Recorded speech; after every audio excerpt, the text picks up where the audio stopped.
Hoy día yo quiero hablar acerca de uno de los puntos principales que el Señor Jesucristo vino a establecer en esta tierra, y es la sanidad que necesitamos.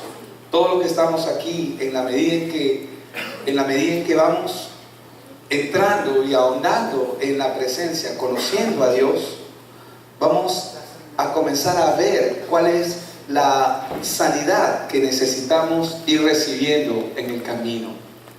Y si bien es cierto, no se deje llevar por las fotos son referenciales, pero en el libro de Jeremías dice: he aquí que yo les traeré sanidad y medicina, y los curaré y les revelaré abundancia de paz y de verdad. Eso es lo que el Señor ha venido a establecer.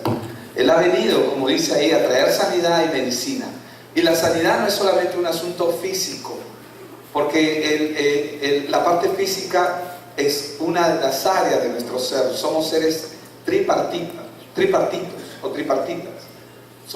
Tenemos un cuerpo que está gobernada por un alma, pero que esa alma tiene que estar sometida al espíritu que vive, que está muerto para los que están separados de Dios. Pero cuando estamos en Cristo, ese espíritu nace para tener comunión con Dios y para poder enseñar a nuestra alma. Y acá dice: y los curaré y les revelaré, dice, abundancia de paz y de verdad. ¿Cuántos sabemos que Dios es un Dios de abundancia?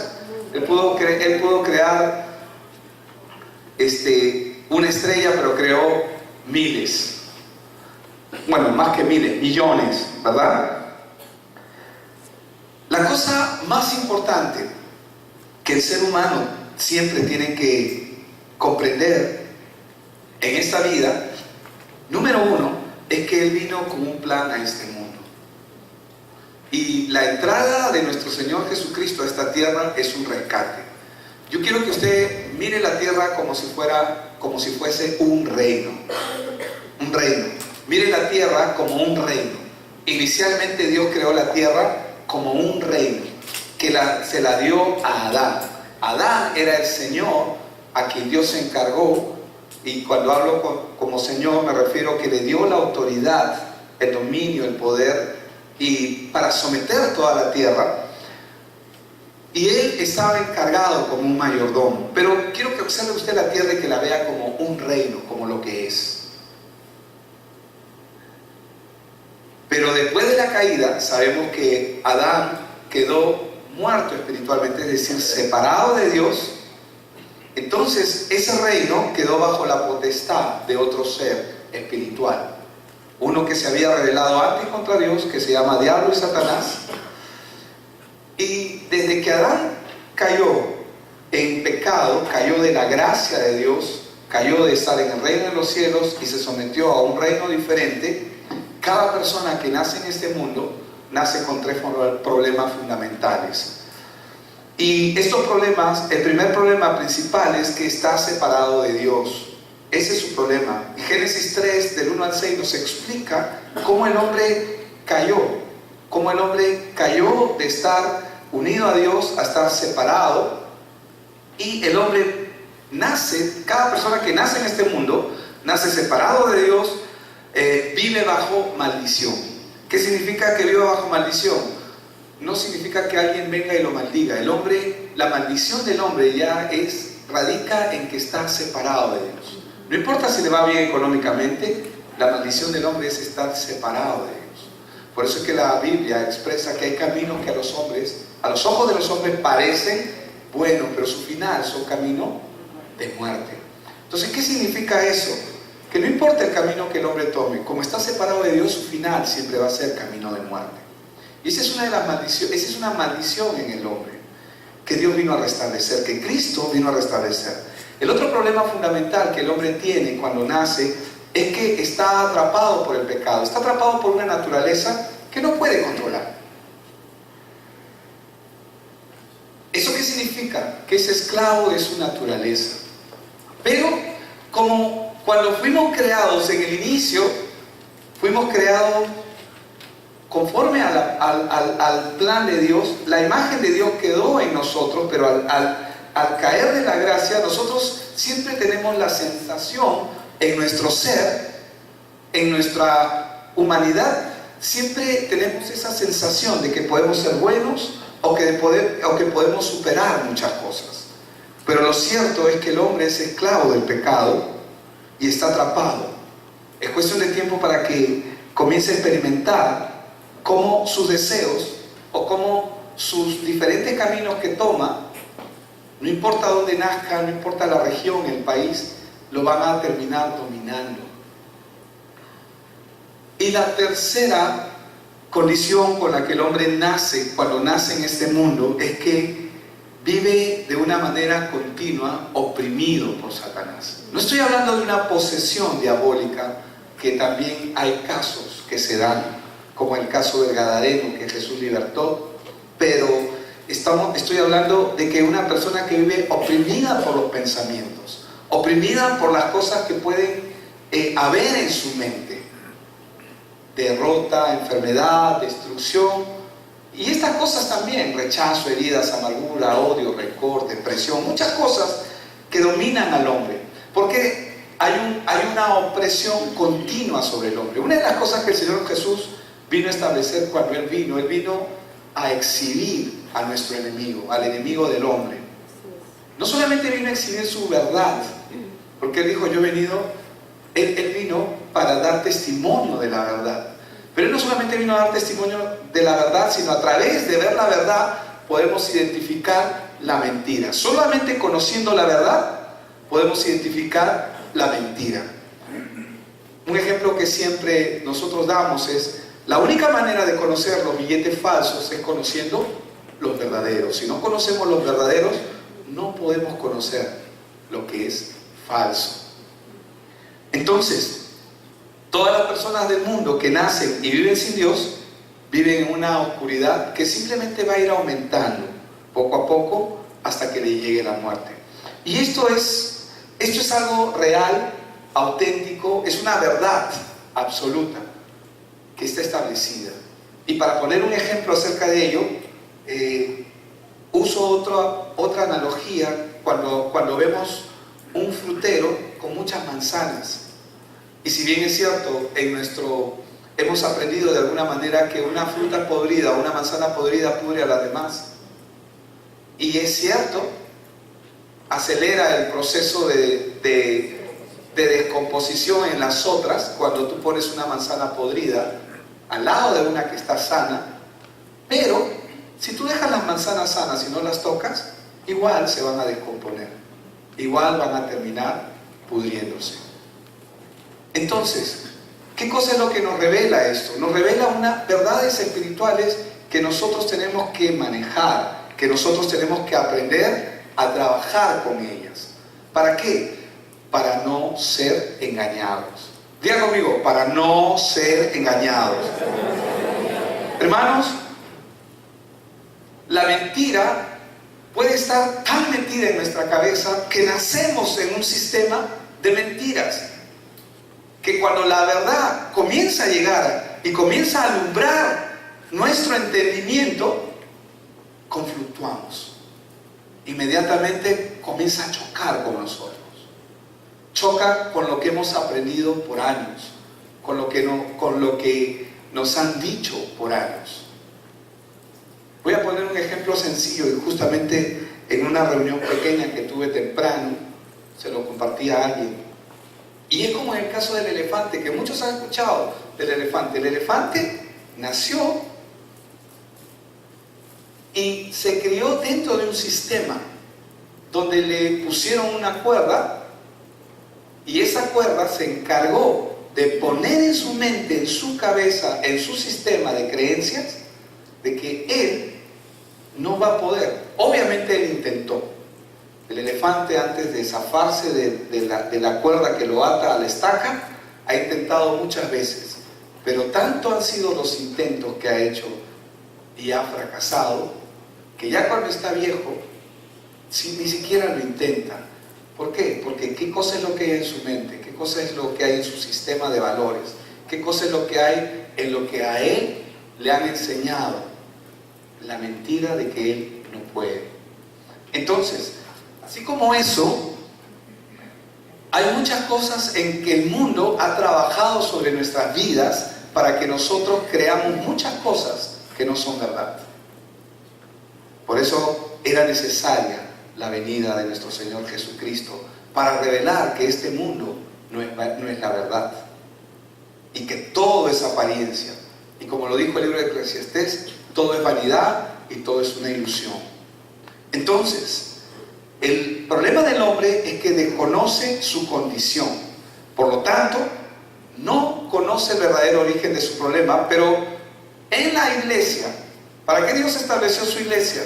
Para que sus hijos salgan y divulguen la verdad del Evangelio. ¿Qué es la verdad del Evangelio? Que Jesús es la única respuesta que el hombre necesita. Pero no hemos sido muy entrenados en dar esta verdad de una manera eficaz. Por eso es que tenemos que ir siempre por partes. Solo la palabra de Dios contiene esta verdad vital e importante en la vida de todo ser humano. Solo la palabra de Dios le dice al hombre el origen de su problema y le da la solución. Y sabemos, y si no lo sabe, se va a enterar, que la solución del hombre no es moral, no es ética, no es vivir mejor, no se trata de comportarse bien. Eso no es. Vivir una vida basada en principios y valores sin Dios es una imitación de una vida cristiana. Y esto siempre se convierte en un peligro cuando el hombre no tiene el entendimiento para ver, porque justamente son las personas que son socialmente hablando justas, buenas, y que se creen buenas, son justamente ese tipo de personas donde se comienza a confluctuar la verdad de Dios cuando comienzan a recibirla. ¿Por qué? Porque les cuesta. No, pero ¿cómo es? Inmediatamente lo primero que viene es un juicio, pero Dios no puede ser tan injusto. No, pero si yo no le hago daño a nadie, pero fulano no es malo, pero si él no es tan así, porque no entiende su condición. No entienden su condición. Entonces, solo la palabra de Dios tiene el poder vital e importante de darnos la verdad que el hombre necesita. Yo quiero hacer una pregunta sencilla y no quiero que me respondan, sino quiero que usted lo analice, medite conmigo, navegue conmigo en la palabra. Cuando alguien tiene un problema físico o de enfermedad y no lo sabe, pregunto, ¿hay que obligar a esas personas a ser tratadas? ¿Hay que obligarlas a que vayan al médico? ¿A que tienen que curarse? ¿Tenemos que obligarlas? ¿Está obligada a recibir un tratamiento? ¿O hay que dejarlas morir y sufrir? Piénselo. Hay opiniones que dicen que si una persona no quiere o no desea recibir un tratamiento, no podemos obligarla. Pero he querido usar este ejemplo para poder hacernos la siguiente pregunta para nosotros. ¿De verdad nosotros conocemos todos los problemas que tenemos? ¿Somos conscientes de los problemas que cada uno de nosotros poseemos? ¿Los problemas espirituales verdaderos que tenemos? Para ello, nosotros tenemos que empezar analizando primero nuestro estado espiritual. ¿Cómo estamos? Nuestro estado espiritual ahora. Ahora, uno dirá, pero el Evangelio resuelve los problemas del hombre. Sí, es verdad. Pero el Evangelio resuelve los problemas que son conocidos. Que cuando uno entiende cuál es su problema, uno puede entender la solución. ¿Me dejo entender? Es necesario que el hombre entienda. Entonces, ¿qué problemas espirituales podemos tener en nuestras vidas que hacen que nosotros nos salgamos del Evangelio? Es decir, problemas cotidianos, pequeños en nuestra vida, que pueden hacernos salir del plan de Dios. No solamente del plan de Dios, sino de muchas cosas en nuestra vida que comienzan a arrastrarnos. Aquel problema que nos saca de darle gracias a Dios. Porque cuando yo estoy dando gracias a Dios, ¿qué estoy reconociendo? Cuando yo le doy gracias a Dios, Señor, gracias por los alimentos, Señor, gracias por este día, Señor, gracias por este momento, Señor, gracias por mi familia, o gracias por cada evento que uno comienza a vivir. Cuando uno comienza a sacar la acción de gracias de nuestra vida, en ese momento estamos dejando de reconocer la soberanía de Dios en nuestras vidas. Y uno podría decir, oh, pero esto, o sea, parece extremo. Pero la verdad es que sí, así es. En la práctica se da así. Y lo cierto es que, ¿cuáles son los motivos que a mí me hacen dejar la paz de Dios o el Evangelio, por decirlo de una manera, a un lado para hacer mi vida y luego retorno al Evangelio? No es que, no, yo sé que estamos en Cristo, para los que estamos en Cristo, pero aquella situación que nos saca de nuestro estado de paz para entrar en un estado de no paz, de angustia, de depresión. Pregunto, ¿Dios sigue siendo rey? Por supuesto. ¿Dios sigue siendo soberano? Pero en ese momento, cuando eso está pasando con nosotros en nuestra vida, pregunto, ¿estamos bajo ataque? ¿Podemos estar bajo prueba? ¿Podemos estar bajo dificultades? La pregunta es, Dios sigue siendo rey, sin lugar a duda, pero Él sigue siendo el Señor en esa área, en ese momento, en ese lugar, en tu vida. No quiero que lo respondan, simplemente quiero llevarlos a que podamos pensar cuáles son esos motivos que a mí me hacen dejar la paz a un lado. Esto me tiene que permitir ver qué es lo que me falta y en qué áreas tengo que trabajar. A mí me encanta mi vida, en el sentido de que me encanta mi vida con mi esposa, porque no somos la pareja perfecta. Mi esposa está arriba. Qué linda ella. Creo que no lo seremos. Pero siempre tenemos diferencias. Y las diferencias que traen, discusiones, disensiones, pleitos, ¿no? Pleitos, a veces, ¿no? Entramos en una diferencia de opiniones. Pero eso no le pasa a ustedes, le pasa al pastor, hermano. Y lo que me encanta de mi relación con mi esposa es que aprendo mucho acerca de mí más que de ella, porque me permite verme tal como soy, y comienzo a ver áreas en mi vida que yo a veces no veo por la cotidianidad. Y qué lindo es el pastor, ¿no? Pregúntale a mi esposa si soy tan lindo. Bueno, tampoco quiero hacerme mala fama, ¿no? Pero tampoco voy a caer en el juego de que no, el pastor no, tampoco es tampoco. Pero el punto es que cuando nosotros comenzamos a progresar y a avanzar en nuestra relación para que se haga más fuerte y se haga más sólida, es cuando comenzamos a ver nuestros errores y comenzamos a reconocer las áreas en las que tenemos que ser transformados. Y somos fáciles de olvidar, frágiles en nuestra memoria para recordar, pero ellas siempre se acuerdan todo, ¿verdad? ¿Cuántos saben que eso es así? No lo tomen a mal, pero las mujeres siempre se acuerdan, te pueden recordar hasta... Pero mi amor, eso ya no había pasado. Sí, pero que tú me molestas, ¿sí? Ok. Entonces, ¿qué es lo que trato de mostrar? Es que en mi relación con Dios, yo también tengo que saber cuáles son mis problemas espirituales. ¿Cuáles son los problemas espirituales que a mí me afectan? Que me afectan mi relación con Dios, que me separan. Que en ese momento, cuando yo estoy en mi relación con Dios, y un pensamiento, una acción o algo, bueno, la acción ya es el hecho, es la consumación de un pensamiento, nos separa del señorío de Dios. Entonces, la palabra de Dios no solamente está para traernos libertad, sino también está para traernos sanidad. Pero la sanidad viene cuando uno reconoce cuál es el problema. Por eso es que les hacía la pregunta, ¿no puede una persona que está mal, pero que no lo sabe y que ignora? Porque ¿cuántos saben que existen muchas enfermedades que son asintomáticas? Es decir, no presentan síntomas. Entonces, normalmente, por poner un ejemplo, los cánceres o el cáncer, muchos de ellos son asintomáticos en sus primeras facetas.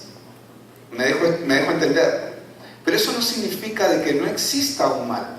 Entonces, la cotidianidad, cómo nosotros caminamos, cómo nosotros avanzamos, cómo nosotros nos desplazamos, a veces no nos deja ver áreas que Dios quiere que nosotros veamos. Y una de ellas, solamente lo voy a mencionar, pero ¿cuál es el problema, el mayor problema espiritual que existe en la mayoría de los hijos de Dios? ¿Cuál creen ustedes? A ver, coméntenle a su vecino. ¿Cuál crees tú? ¿Cuál es el mayor? ¿Cuál es el mayor problema que existe en la mayoría de los hijos de Dios? Y el Señor Jesús lo mencionó. Y no solamente lo mencionó, sino que lo reprendió. El mayor problema es la incredulidad. Dígale al de a su lado, la incredulidad. Amén.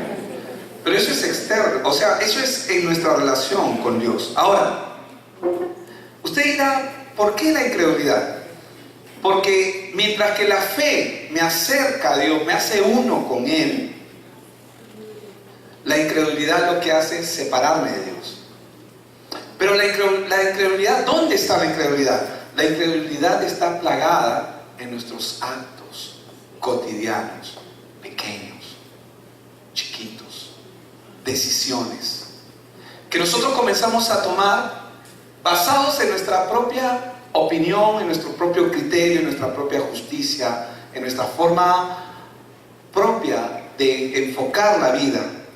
Sí, sabemos que Dios está con nosotros, pero muchas veces nosotros tomamos decisiones basadas en incredulidad.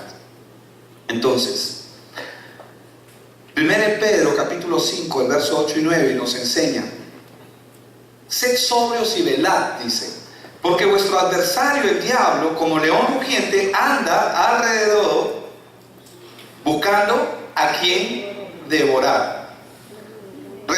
Resistidlo firmes, dice. ¿Cómo? ¿En qué? ¿En qué lo resistimos firmes? En la fe. Y mi esposa ahora estaba compartiendo al grupo de las 9, estaba hablando de Santiago, y ella estaba hablando acerca de la paciencia, cuando uno menciona, ¿no? Tener por sumo gozo cuando os halléis en diversas pruebas. Y uno de los primeros frutos que comienza a dar la prueba es la paciencia. ¿Qué es la paciencia? La paciencia es justamente la capacidad de esperar en Dios. Es esa paz que nos obliga a tener. Porque ¿qué hacen las pruebas? O sea, las pruebas de todas maneras se van a dar. Si sales jalado o si sales aprobado, en buena hora, pero la prueba sí o sí se va a dar. Cuando Jesús habló acerca de las dos casas que estaban construidas en dos lugares diferentes, uno sobre la arena y el otro sobre la roca, vinieron los vientos, dieron con ímpetu contra aquella casa, vino la lluvia, y todo fue firme contra aquella casa, y una se mantuvo firme mientras que la otra cayó. Porque una se mantuvo firme, paciente. ¿En qué? En la roca. Nosotros podemos descansar en la roca. Y nos da paciencia. Entonces, tenemos que resistir firmes, dice, en la fe. Es decir, ¿qué es fe? Yo sé que Hebreos 11:1 dice, pues la fe, la certeza de lo que se espera, la convicción de lo que no se ve. Pero la fe es esa confianza que debemos tener en Dios, de que Él tiene la última palabra. Me decía, no vas a decir nada acerca de lo que está ocurriendo, porque de una semana a otra ya tenemos otro presidente, amén. Y no quiero meterme en el tema político, pero yo decía, Señor, o sea, yo tengo paz en mi corazón en lo que Dios está haciendo. ¿Por qué? Porque Él tiene la última palabra. Los hombres pueden hacer lo que quieran,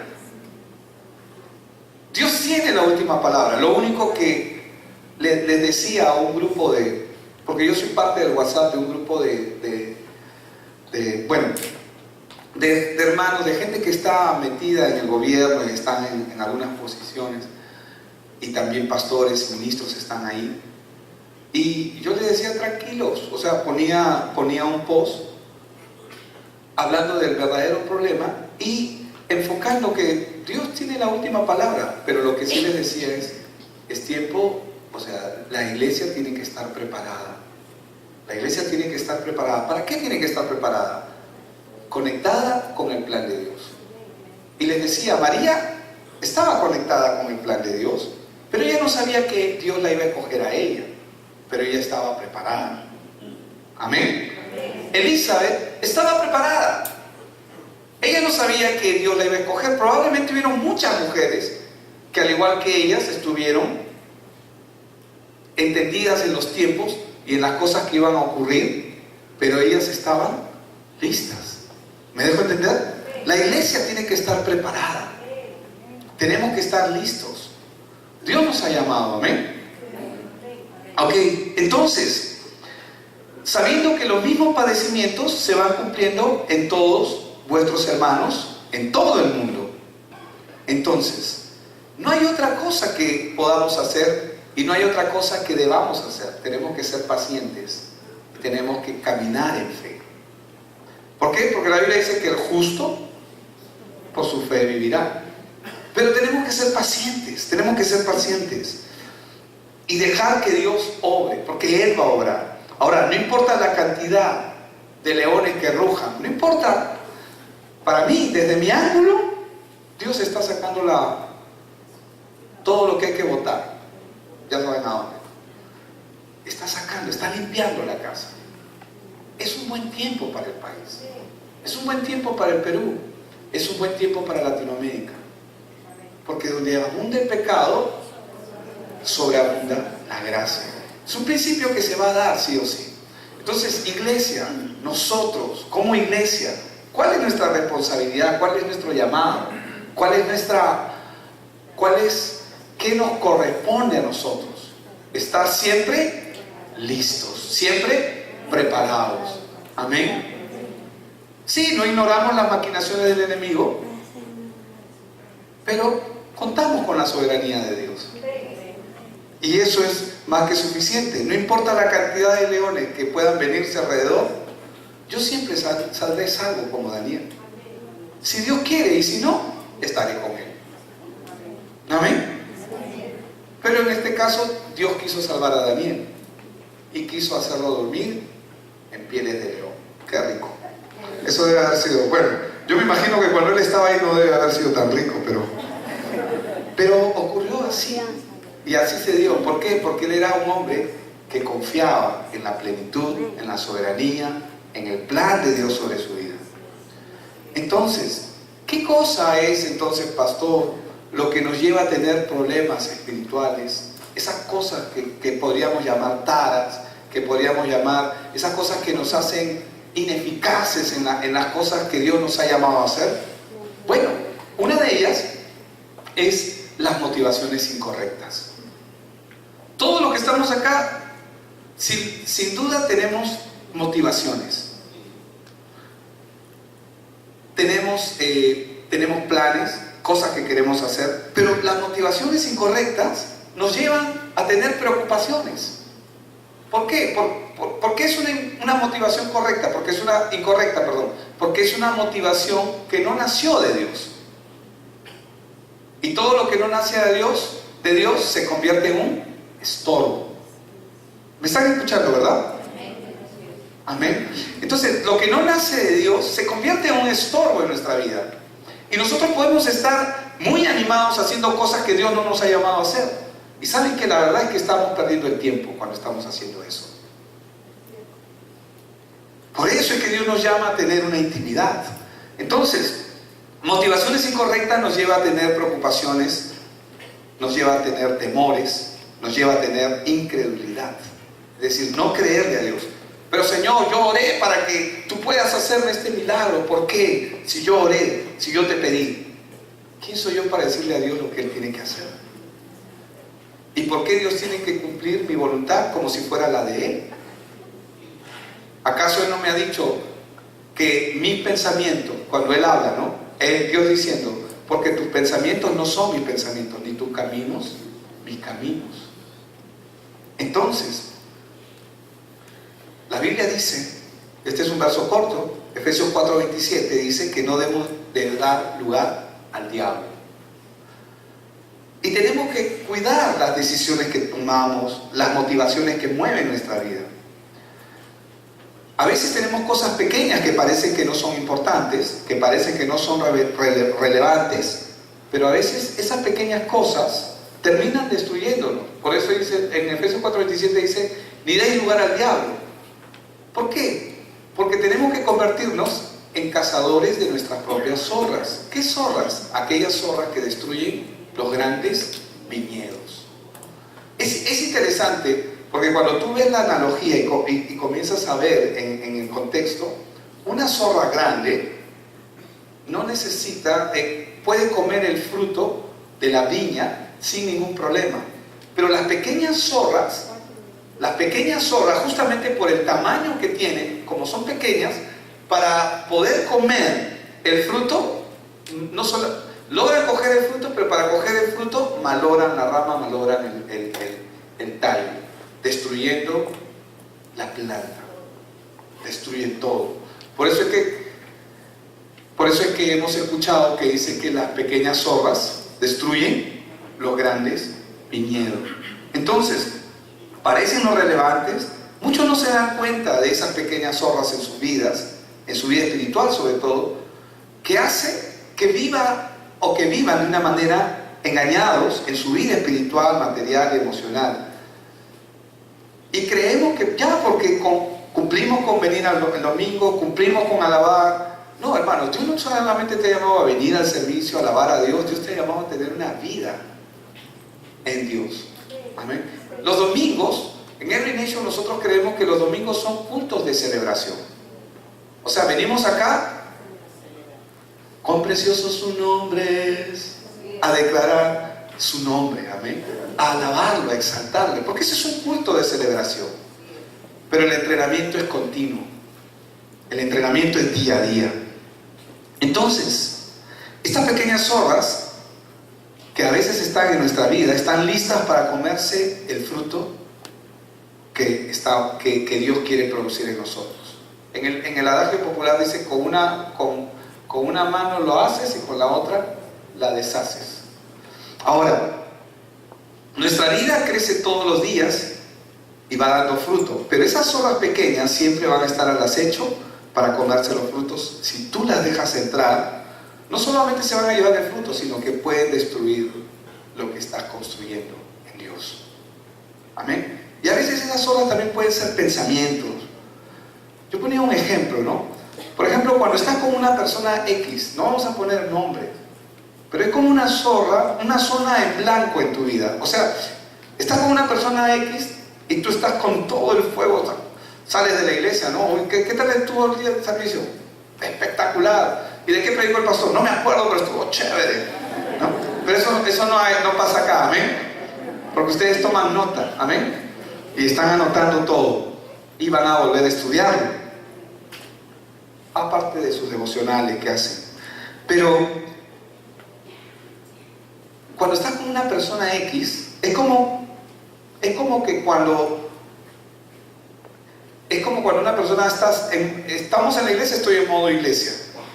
Hermano, ¿cómo estás? Sí, Dios te bendiga, qué lindo que te. Salgo a la calle, universidad, modo universidad. Todo estudiar, trabajo, modo trabajo, ¿no? ¿Está con esa persona? Modo esa persona. No, nuestro modo es siempre evangelio. Nuestro modo es siempre Cristo. No sé si me dejo entender. Entonces, por eso pongo un ejemplo, ¿no? Cuando estás con una persona X, y es como que estás cambias de modo, cambias el modo, y como que estás en una zona en blanco. Es decir, cuando estás con esa persona, el evangelio automáticamente desaparece de tu conciencia. No, pero eso no le pasa a ustedes, ¿verdad? No les pasa a ustedes, ¿o sí? ¿Me están entendiendo lo que les estoy diciendo? ¿Sí? Cuando entramos de repente estamos con alguien, y en ese momento que estamos con esa persona, tu conciencia de creyente, de evangelio y de todo lo que has aprendido, se fuma, ¿no? Y entras al modo entras a un modo diferente. Entonces, y comienzas sin darte cuenta a someterte a ese nivel. Y te sometes al estadio, al reino, si queremos llamarlo de alguna manera, que esa persona propaga sobre tu vida. La Biblia dice que somos sal. Amén. Y la sal sale en cualquier parte. Huevo duro con sal, rico, aunque no es recomendable porque la sal retira los líquidos. La sal en la sopa, riquísimo, ¿verdad? En las ensaladas, la sal la usas para todo. Y en el lugar donde la pongas, sala. Amén. Pero si no sala, ¿qué hace con la sal? La tiras. Oye, Katy, compra otra sal, esta sal no sirve. Pero no, ella siempre compra sal que sala. Amén. No importa el color, sea rosada. Pero ese es el punto. No nos damos cuenta y podemos someternos al nivel de la otra persona, al estándar de la otra persona. Hay cosas tan pequeñas en nuestra vida que sin darnos cuenta se pueden convertir en una rutina. Y hasta pensamos que esto no nos puede hacer daño. Pero ¿qué es lo importante aquí? Nuestra vida delante de Dios. Nosotros tenemos un solo modo. Amén. Un solo modo, Cristo. No salimos de este lugar y cambiamos de modo. No, tenemos un solo modo, que es Cristo. Es la respuesta, amén, a nuestra vida, y es la respuesta que la gente está esperando a sus vidas. Tenemos un solo modo. Entonces, ¿qué es lo importante aquí? Que solucionemos todos los problemas espirituales en nuestra vida primero. ¿Para qué? Para que Satanás no tenga ningún lugar en nuestra vida. Entonces, ¿cómo yo voy a alcanzar la sanidad? La sanidad, hermanos, la sanidad es fruto de cambiar nuestra manera de pensar. ¿Por qué? Amado, yo deseo que seas prosperado y que tengas salud, así como prospera tu alma. Tercera de Juan 2, ¿verdad? Verso que no te digo. Pero ese es el plan de Dios. En la medida que nosotros comprendemos su palabra, la sanidad se hace manifiesta en nuestra vida, se hace una con nosotros. Porque qué fácil, ¿no? Y gloria a Dios, porque también ocurre que nosotros podemos orar por una persona que sea sana y Dios en su misericordia lo sana. Y eso está bien. Pero la sanidad, gozar de una salud divina, es parte del plan de Dios. Amén. Entonces, ¿cómo solucionamos nosotros estos problemas aquí? Cuando nosotros comenzamos a grabar su palabra en nuestra mente y en nuestro corazón. ¿Por qué? Porque su palabra es la que va a traer la luz, es la que va a reparar, es la que va a reaccionar. Cuando Él dice que yo pelearé la batalla por ustedes, la Biblia dice que las armas de nuestra milicia no son carnales, dice, ¿no? Sino que son poderosas en Dios para la destrucción de fortalezas. ¿Pero qué fortalezas? Aquellos pensamientos que han estado anidados por años en nuestra vida y que necesitan romperse, como en el caso del joven rico, cuando le dice maestro bueno, y el Señor le dice, ¿quién te enseñó esa doctrina? ¿Dónde aprendiste eso? Claro, el Señor no le dijo eso, ¿no? Él le dijo, ¿por qué me llamas bueno? Y estableció una verdad bíblica, espiritual. Le dijo, ninguno es bueno. Pero le está diciendo, ¿quién te enseñó eso? ¿Dónde estabas tú? ¿Dónde estás? ¿Quién te enseñó eso? Y los discípulos al final de ese pasaje con el joven rico vemos que le dicen, ¿quién podrá ser salvo? ¿Por qué? Porque ellos están entendiendo que por sus obras ellos pueden lograr también la salvación. Ellos están entendiendo mal, porque han sido mal enseñados. Entonces, ¿qué es lo que Dios quiere que grabemos nosotros? Su palabra. Su palabra tiene que estar grabada en nuestra mente y en nuestro corazón. Por ello es importante. Por eso es que cuando leemos Deuteronomio 6, del 6 al 8, que Dios lo dio para su pueblo, es decir, me lo dio a mí, amén. Ellos lo entendieron de una manera, pero nosotros ahora tenemos una aplicación en Cristo totalmente distinta. Dice, y esta palabra que yo te mando hoy, ¿qué dice? Estarán sobre tu corazón, dice, y las repetirás a tus hijos, y hablarás de ellas estando en tu casa y andando por el camino y al acostarte y cuando te levantes, y las atarás como una señal en tu mano y estarán como frontales entre tus ojos. ¿Qué significa eso? Que modo evangelio, modo Cristo, es el modo en el que tengo que estar en mi casa, con mis amigos, en la universidad, en el trabajo, en el lugar donde esté. Porque ¿qué dice ahí? Ahí dice claramente, ahí lo dice, y atarás y las atarás como una señal. ¿Qué significa una señal? ¿Te imaginas caminando con una señal andando? Así es la palabra. O sea, ¿qué está diciéndonos? Que la palabra, que el reino de Dios, que el evangelio de Dios tiene que ser visible en nuestra vida. Amén. Acá no hay agentes, ¿no? No hay agentes encubiertos que en el trabajo no revelan su identidad, que en los estudios no revelan su identidad. No, yo sé que no, estoy bromeando. Y perdonen por esa broma, pero en realidad eso es lo que Dios quiere. Entonces no se trata de tomar los versos que más me gustan o los que más me convienen. No significa que no te lo debes aprender. Hay gente que se tatúa versos bíblicos en el cuerpo porque ellos quieren ser más espirituales, quieren de alguna manera hacer como pequeños sacrificios, ofrendas a Dios.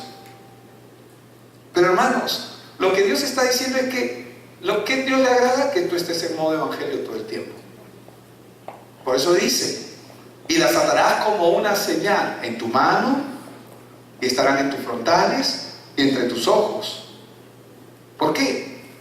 Y eso era lo que hacían los fariseos. Eso era lo que hacían los judíos. Eso hacían. La ataban como una señal. Ahora, no tienes que ponerte un cartel soy cristiano, sino tienes que dar testimonio con el estilo de vida que tienes. Amén. Entonces, necesitamos estar dentro de la corriente de Cristo. La corriente del evangelio va a comenzar a fluir en nosotros. En el momento oportuno, en la situación correcta, va a fluir de manera natural. ¿Por qué? Porque Dios nos ha llamado a sanar nuestro campo. El campo que Él nos ha dado. ¿Cuál es ese campo? Tu entorno. Tu entorno, ese es tu campo. Tu entorno, tu círculo de influencia, ese es tu campo que Dios te ha llamado a sanar. Amén.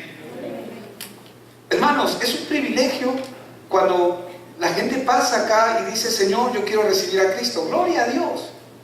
Y que hayan hermanos que puedan asumir la responsabilidad de poder discipularlos. Gloria a Dios. En la iglesia.